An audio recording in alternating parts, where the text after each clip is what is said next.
I'm the son of a butcher. You might be a son of a butcher, but I'm the original butcher. Some ask me, what is the meat industry to you? For me, it starts at a place where my family runs a grocery, butcher shop, and a catering business.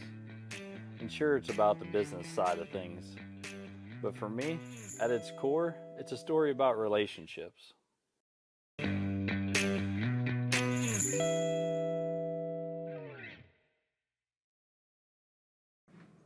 Come on, AJ, we got work to do.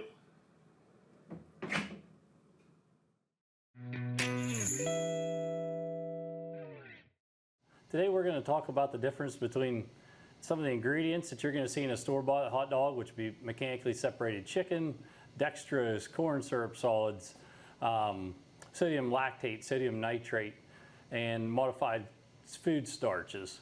We're going to show you how we make it without any of those ingredients. This is going to be a no nitrate hot dog. It's going to be a clean label with just salt and some ingredients, and then using the science of the meat and understanding how we're going to hold this hot dog together. So we're going to start here. We got a half a pig, and we're going to break this down and show you where we get started. So we're going to cut here between the second and third rib, and this is going to separate the shoulder from the loin.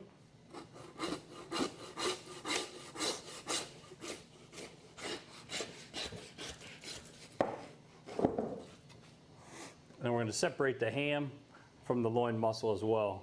We're going to take a little bit of an angle and we cut this, and then this is going to make our roast here. But we don't need this extra piece on our ham.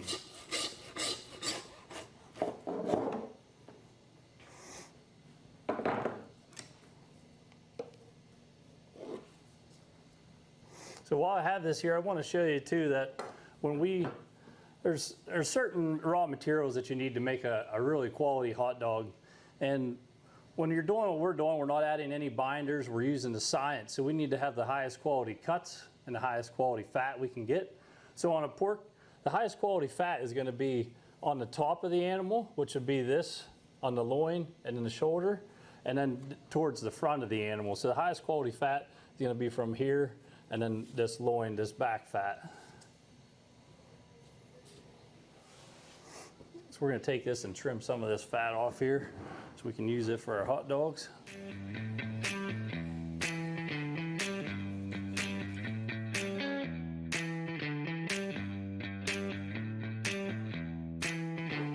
So that's some good quality fat that we're going to use for our hot dog here. And as well, some people want to take this shank meat and put that in their hot dogs. There's a lot of connective tissue in that shank meat, so you don't typically want to use too much of that into your meat block. Hot dogs has always been kind of a thing that everyone has perceived is you just put anything you want in it. Well, some people do that, and that's why you have to have binders and starches and dextrose and some sugars and stuff to help as a binding agent. But the way we do it, if you're using quality fat and you start with quality raw materials, then you don't need to use any of that stuff.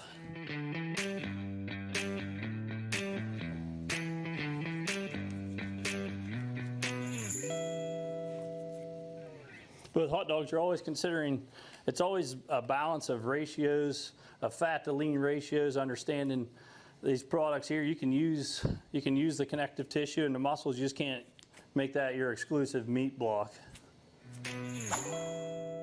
Okay, so we're gonna start boning out some of these pieces that we're gonna use in our hot dogs. For us right now, spare ribs hasn't been a real big seller because most people come here and want the baby back ribs. So we're gonna go ahead and put these in our hot dogs as well.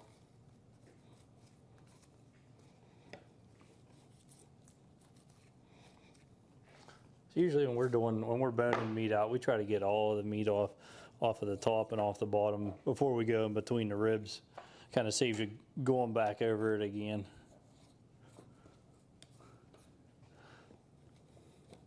Well, don't want to do the job twice. We'll do it once, but we don't want to do it twice. Dad always told me, I'll pay you to do it once, but I won't pay you to do it twice.